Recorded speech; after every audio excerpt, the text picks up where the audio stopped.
¿Cómo entender mejor y especialmente entender qué tipo de impacto puede llegar a tener en la Argentina la asunción de Pedro Sánchez?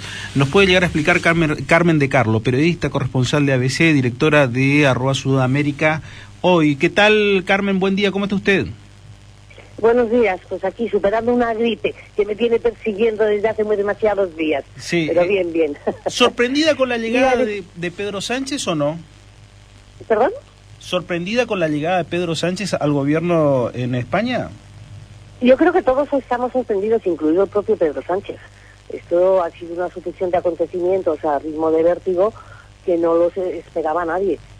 Se desatan por el fallo judicial que condena a una quincena de altos miembros del Partido Popular por corrupción en un caso de financiación ilegal del partido, y todo se puso de manera muy rápida. Entonces sí, claro que ha sorprendido a todos.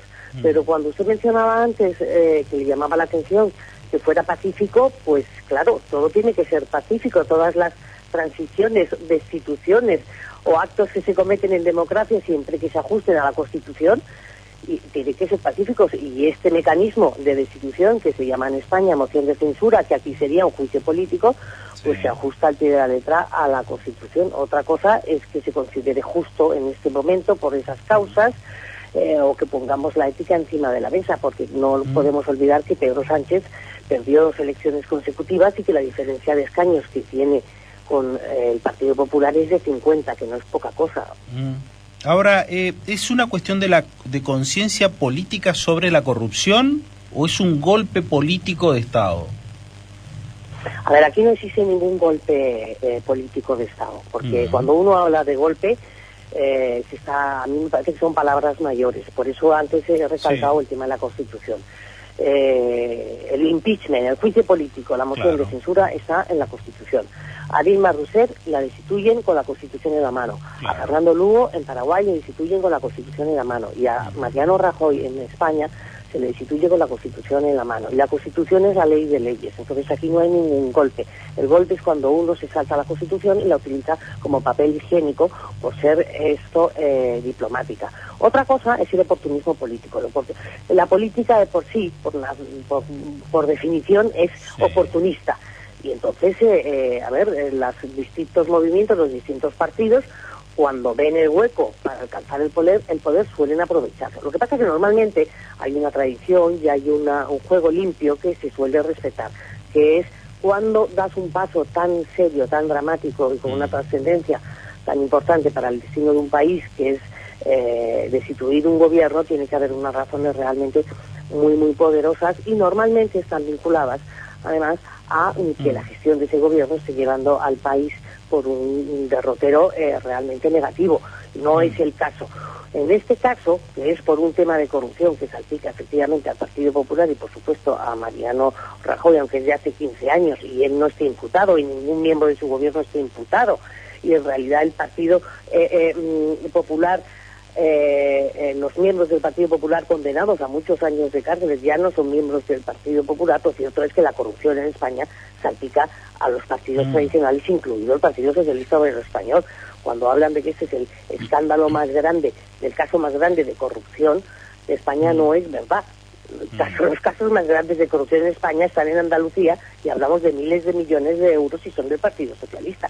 Esos fallos judiciales también van a salir ahora. Entonces, a mí hablar de golpe institucional pues no me gusta, ¿no? Porque no, las reglas del juego son las que son, y si lo que no puedes es cambiarlas a mitad del partido.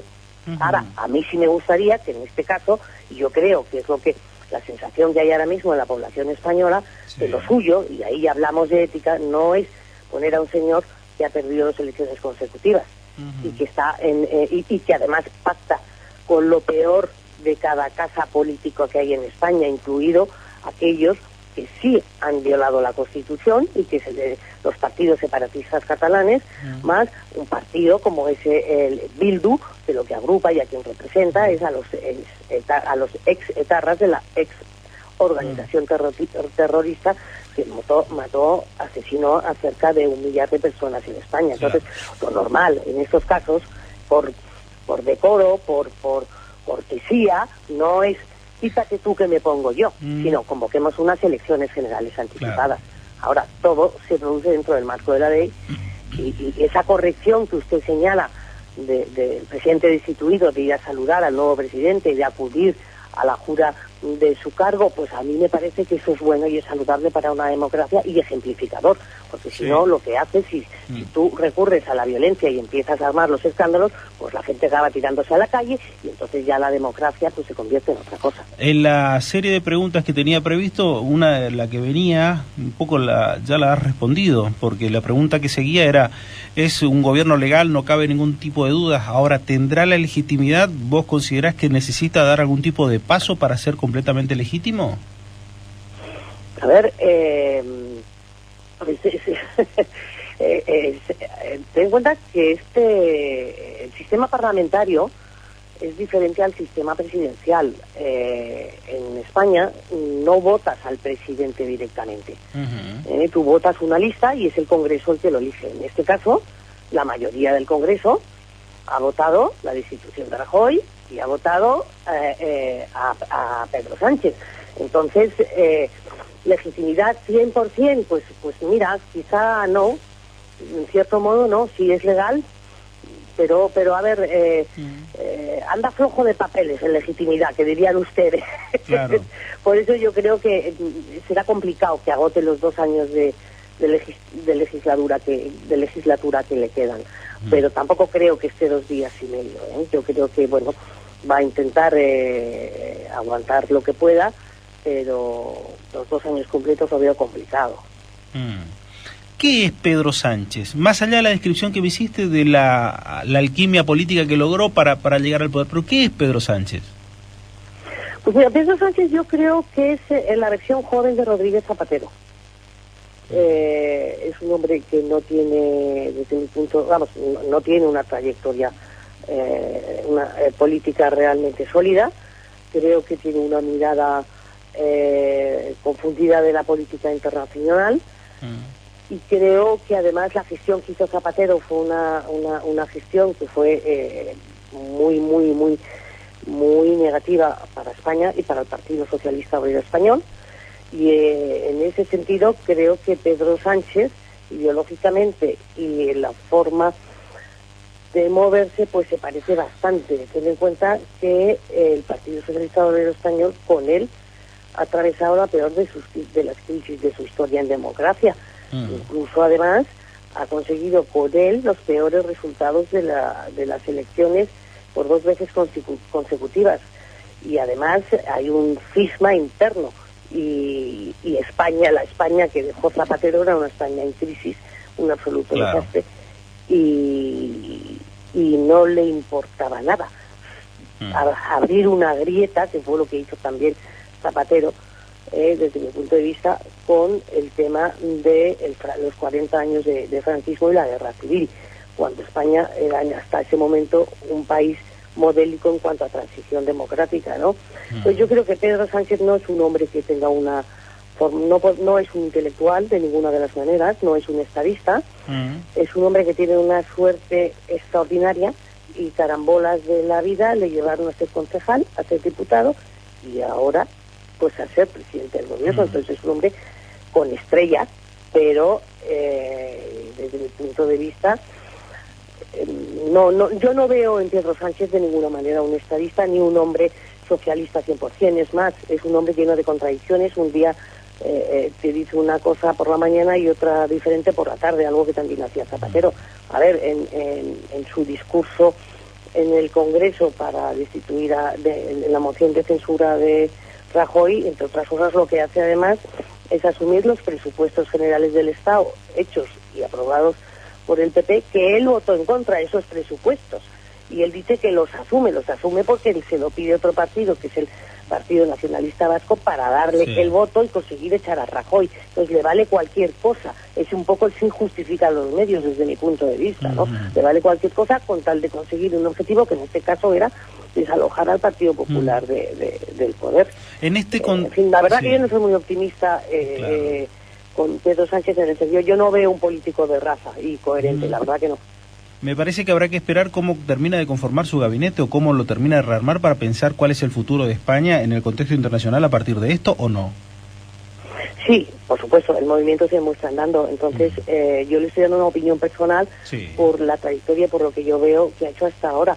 Pero si él ha aprendido, si él se ha corregido y si él, eso lo vamos a ver con el gabinete que él da a conocer, lo dará a conocer entre el lunes y el miércoles. Ya han anticipado que es un gabinete monocolor, pero también han anticipado la portavoz del Partido Socialista, Margarita Robles, que va a ser, cuando le han preguntado, pero oiga, ¿qué modelo de gobierno van a hacer? Ella misma ha dicho, pues como el de Rodríguez Zapatero. Entonces, y además ellos están en una posición de mucha debilidad. Yo creo que él va a intentar hacer buena letra, porque sabe que va a tener que convocar elecciones anticipadas y porque él va a intentar llegar a la presidencia por el voto de los españoles, no como ha llegado ahora, porque la dignidad presidencial es otra. Él en el fondo sabe que ha llegado de una manera que no es, si bien hablábamos antes, que por supuesto que es constitucional, etcétera, etcétera, no es una manera muy ortodoxa y que despierte grandes entusiasmos, ¿no? ¿Qué se espera de España a partir de ahora en el contexto internacional con esta asunción? Mira, yo creo que lo que esperan es que en este periodo pues, de transición en el que va a estar Pedro Sánchez, pues que no hay, primero que asuma de verdad esos presupuestos generales del Estado, que son los que han tranquilizado a los mercados y los que en definitiva han dado una señal de aceptación a su investidura, porque el jueves, cuando él presenta la moción de censura, la bolsa se desploma, en fin, todo es un caos. También estaba el tema de Italia, pero el viernes, cuando ya se sabe, cuando él reconoce que va a asumir esos presupuestos, todo se estabiliza. Entonces le dan un voto de confianza. ¿Qué se espera? Yo creo que lo que esperan es que no dé bandazos. Y lo que esperan es que calme un poco el tema del separatismo catalán, que haga gestos, que yo creo que los va a hacer. Yo creo que es importante, que ahí sí puede hacer algo para serenar, pero no puede cruzar determinadas rayas, ¿no? Entonces tampoco puede hacer grandes promesas porque él no tiene respaldo suficiente para cambiar la Constitución y, por supuesto, dar al separatismo lo que está pidiendo. Se espera que, hablaba usted antes de pacifismo, pues que todo sea pacífico, sea tranquilo y dentro de los cauces democráticos. Sí, Creo sí. que eso es lo que se espera. Muchas veces el que te está escuchando va a decir, bueno, el argentino tiende, y esto ya lo debes saber de tanto tiempo de vivir acá, se cree el centro, el ombligo del mundo. ¿Qué puede esperar la Argentina? ¿Qué puede esperar la Argentina a partir de este vínculo con Pedro Sánchez? Digo, porque el presidente Mauricio Macri tenía un tipo de empatía particular con Rajoy. Ahora, ¿cómo visualizás eso? A ver, yo creo que demasiados problemas tienen el frente interno, va a tener que resolver y que negociar presidente Pedro Sánchez, como para ocuparse o generar problemas en el exterior, que tampoco creo que esté en su ánimo. Yo creo que las relaciones entre España y Argentina están por encima del afecto personal. Es cierto que siempre es mejor que dos presidentes sean amigos, como era el caso de Macri y de Rajoy, porque si hay un roce, pues lo resuelves levantando el teléfono. Oye, Mauricio, ¿qué te pasa? Oye, Mariano, pum, pum. Pues bueno, pues siempre es mucho mejor que sean amigos y que tengan una afinidad ideológica. En este caso ni son amigos ni tienen afinidad ideológica. Pero vamos a ver, yo entiendo que las relaciones, sobre todo en los dos grandes temas que hay ahora mismo entre Argentina y España, que es el Tratado de Libre Comercio entre Mercosur y la Unión Europea, en el que España está ejerciendo sus buenos oficios y tratando de ayudar para que el Mercosur y la Unión Europea firmen ese tratado, y apoyando a Argentina, pues va a seguir con la misma política. Eso yo creo que eso Pedro Sánchez no lo va a cambiar, igual que el apoyo de España a Argentina para que entre en la OCDE, pues tampoco lo va a cambiar. Yo creo que no, las relaciones en ese sentido, Estado-Estado, yo creo que van a seguir por su cauce habitual y normal. Claro. O sea, lo anormal fue lo que pasó durante los 12 años del kirchnerismo. Pero normalmente eso, lo que pasa es que el kirchnerismo se peleó con todo el mundo, no solo con España, es que se peleó con medio mundo. Pero no, están por encima de las peripecias de un político o de otro. Yo creo que va a seguir eso totalmente normal. Ahora te diste cuenta que está en la pregunta, demostramos que somos o nos creemos el ombligo del mundo, digo, porque Argentina no está en condiciones tampoco de pelearse con nadie, ¿eh? En la situación económica que está, nosotros no podemos pelearnos ni con un vecino ni con uno que no lo queramos, sino tenemos que estar amigados con todos. Bueno, pero a ver, lo normal es que los países estén amigados o por lo menos tengan relaciones cordiales con todos los que son democráticos, ¿no? Pero bueno, tampoco me parece una pregunta de alguien que se considera el ombligo del mundo, me parece normal hacer esa pregunta, ¿eh? De oye, ¿y ahora qué pasa con las relaciones entre nuestro país y el vuestro? Me parece normal, no, es lo correcto. Lo que pasa es que lo que era normal era lo que pasaba antes. Claro. O sea, porque Argentina se peleó con Uruguay, se peleó con todo el mundo, se peleó con Chile, se peleó con Colombia, no le quedó uno. O sea, solamente le recibían al final en Venezuela. Se peleó con España, se peleó con todo el mundo, con Estados Unidos, un desastre, la verdad, y además sin ninguna necesidad pelearse con Uruguay. Es una cosa, dices, pero por favor, si es que sois primos hermanos. Eso era lo anormal, lo normal es lo otro.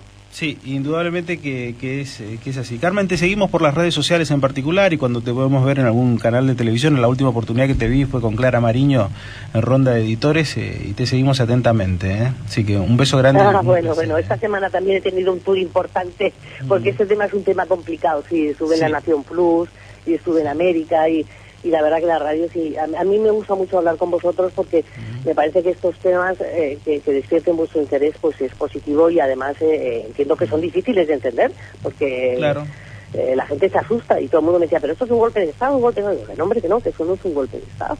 Sí, lo que pasa es que, ¿sabes qué? Muchas veces creemos o entendemos que los cambios de gobierno se dan exclusivamente o por un golpe de Estado o por un golpe económico.